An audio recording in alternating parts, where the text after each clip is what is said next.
بسم اللہ الرحمن الرحیم۔ السلام علیکم ورحمۃ اللہ تعالی وبرکاتہ۔ امید ہے کہ آپ حضرات خیریت سے ہوں گے اور عافیت کے ساتھ اپنی زندگی بسر کر رہے ہوں گے۔ دوستو، آج 30 شعبان المعظم 1 مارچ ہے۔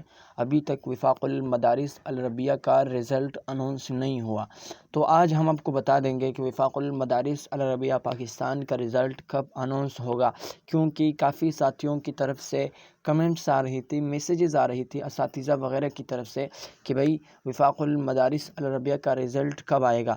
تو ہم نے یہی مناسب سمجھا کہ آج ایک مختصر سا ویڈیو بنا کر آپ حضرات کو بتائے کہ وفاق المدارس العربیہ کا رزلٹ کب انونس ہونے جا رہے ہیں۔ دوستو، اگر آپ ہمارے چینل حق ٹی وی پر نئے ہیں تو ہماری چینل کو لازمی سبسکرائب کریں۔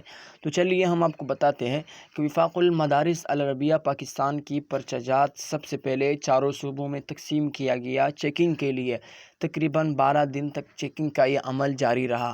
چیک ہونے کے بعد تقریباً 5-6 دن ہو چکا ہے، چیکنگ کا عمل ختم ہو چکا ہے۔ اب واپس پرچوں کو ملتان بھیج دیا گیا ہے۔ ساتھیوں سے رابطہ ہوا ہے، ان کا یہ کہنا ہے کہ پرچوں پر پہلے بطاقۃ الکراسہ جو ہوتا تھا ان کو نکال دیا گیا اور ان کی جگہ پر ایک پرزے نمبر لگا دی گئی تھی، جہاں پر لکھا ہوتا ہے رقم السری، یہ اس طرح لکھا ہوا تھا، تو اس جگہ پہ کوئی دوسرا نمبر لگا دیا گیا تھا۔ اب واپس پرچے ملتان پہنچ چکا ہے۔ ساتھیوں کا یہ کہنا ہے کہ ہم واپس وہی بطاقۃ الکراسہ چپکا رہے ہیں۔ جب چپکا دیا جائے گا تو پھر اس کے بعد آخری مرحلہ رہیں گے، وہ ہوگا نتائج کو اپلوڈ کرنا۔ وہ انشاءاللہ جلد از جلد ہو جائے گا۔ انشاءاللہ 8 مارچ تک آپ لوگوں کا رزلٹ آپ لوگوں کے سامنے ہوگا۔